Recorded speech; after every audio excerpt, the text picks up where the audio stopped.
Hello everyone and welcome to Mobility Academy. I'm the flexibility guy, Coach Elia, and in today's video I want to show you how to perform the Jefferson Curl, which is a really famous exercise to stretch and improve the flexibility of your lower body. Maybe you know it, maybe you don't, but I'm sure that by the end of this video right here, you'll master a really important exercise to improve your flexibility level, especially for your lower body flexibility. But talking about lower body flexibility, let me show you my brand new book, Split Sacking, which is the complete playbook to learn the splits and drastically improve your flexibility level. So if you want to improve your flexibility level and you also want to master the splits, I strongly suggest you check out this book, following the link in the description down below.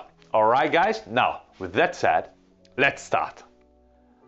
Alright guys, so in order to perform the Jefferson Curl, you need a weight, alright, and an elevated surface like this. Now, I'm using a couple of blocks with a piece of wood on top, just because, I'm adapting to the environment. You can use whatever you got, a chair, a bench, a box, whatever. Just make sure that you're elevating your feet a little bit, all right? Then, depending on your level of flexibility, you might need a high surface or a low surface, all right? It depends. We'll be talking about this in a few moments, all right? So, the Jefferson Curl is a really important exercise to stretch your posterior chain, so your hamstrings and your glutes, your hip extensors, all right? And also your lower back. So, the entire chain from your legs to your hips to your lower back. Now, how to do this exercise here? You have to put your feet on the box or whatever, all right? And you gotta grab the weight with both your hands. Now, you wanna start on top. Take your feet together, all right? And put them at the edge of the surface, right here. All right, now from this position, you want to start with your spine extended, all right, like this. And then, now watch, you do want to curve your spine, starting from the neck. So you curve your neck, then you curve your thoracic area, then you curve your lower back. Then you curve, and you go down, of course. You go until you can, all right? Then you reach the bottom, and once on the bottom, as you wanna come back into the starting position, you do wanna bring one vertebra at a time in the starting position. So, starting from the lower back, and then I'm going to the thoracic area, and then I'm going to the neck. So, let me show you again how to do it. So, you curve your neck, so vertebra by vertebra, thoracic area, middle back, lower back. I relax, I let the weight pull my body down. Of course, depending on your level of flexibility, as I said, you might need a high surface or a low surface. For example, here I can touch. It depends on your level of flexibility. And then as you are here, as you come back, remember, vertebra by vertebra. So you want to start from the lower back. As you can see, I'm straightening my spine, but I want to do it vertebra by vertebra. Lower back. All right, middle back, thoracic, neck. All right, guys, so as you can see here, this is a mix between a dynamic exercise, because we'll be starting on top and we'll be going down into the stretch, and a passive, not like a really passive stretch, but a static stretch with a weight, which is a loaded stretch, static. You stay there, you stretch your muscles there. So you go down and you stop. You feel the stretch. Maybe you want to stay there a couple of breaths or something more. And then the most important part is also the concentric part. So when you from the bottom position, you come back on top. There, you don't want to do the movement with your back, all right? You do want to do the movement with all the muscles of your spine. And that's why I'm suggesting you think about vertebra by vertebra. So you do want to move your spine like that. So a lot of people are afraid of this movement right here because people teach us to lift weights or something with our spine straight, all right? Because if you don't do that, you're going to risk to injure your lower back, all right? You may injure your lower back. Now, this is true if you're using a heavy weight or if you're trying to lift something, all right, and you're not thinking about the activations, etc., in your daily life, stuff like that. And of course, there, you do want to straighten your back as you lift something. Like, I want to lift this. I want to work with my hips, not with my back, all right? But if you kind of think about that, there's no reason you can't work with your spine also, because you have muscles of that.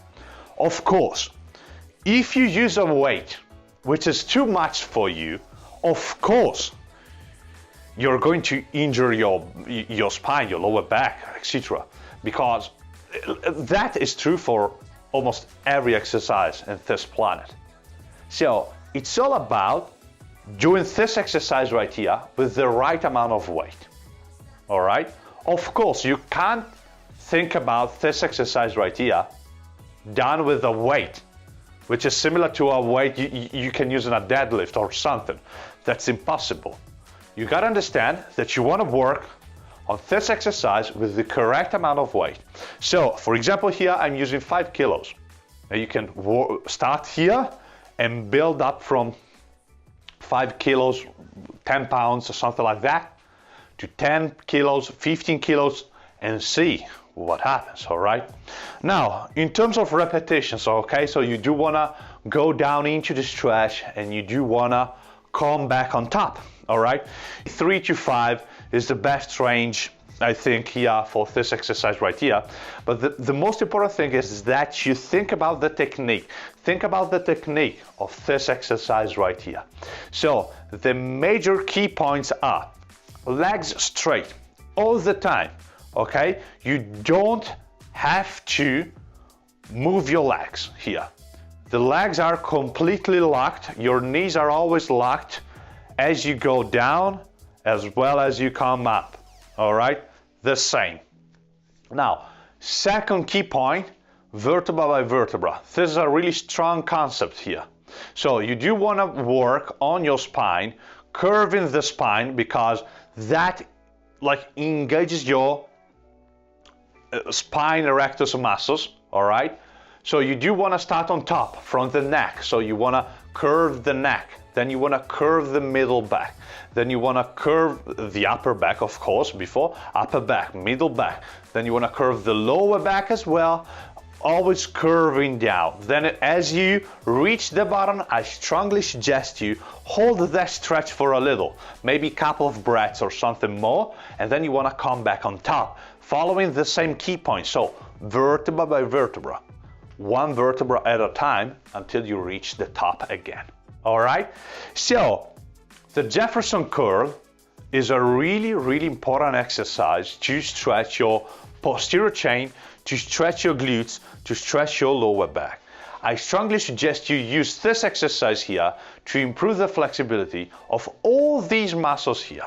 Of course, make sure you're warmed up, all right, before doing this exercise here, because this exercise here is intense.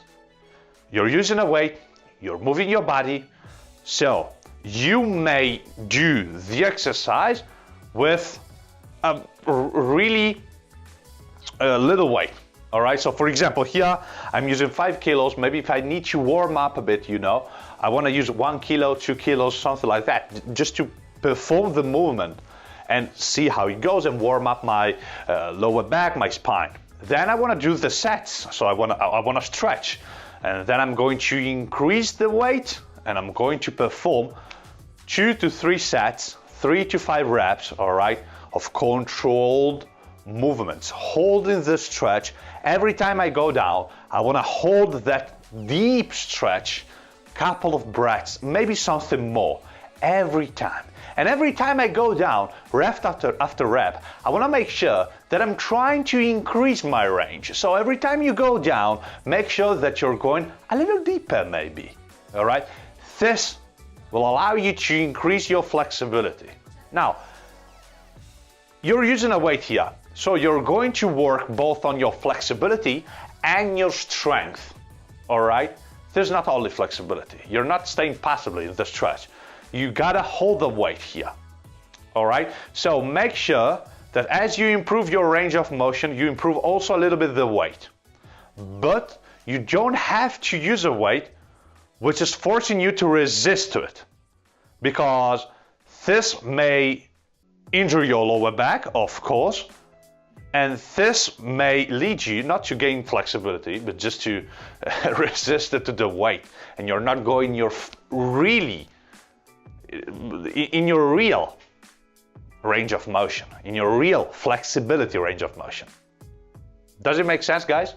So I hope that everything is clear so far, because this exercise is awesome, but you gotta understand the key points, you gotta understand the reasons why, you gotta do this, following the principles I've explained in this video. And I hope that everything is clear, really. But if you got any further questions, doubts, or your personal opinion, guys, write it down in the comments down below, because I'll be really happy to talk about this exercise here and listen to what you have to say. All right? If you enjoyed this content, please hit that like button and help me grow this YouTube channel. It means a lot to me, guys. So with that said, that's all for the Jefferson Curl, an amazing exercise for your hips, lower back, legs, flexibility. I'm the flexibility guy, Coach Elia. See you in the next video. Bye.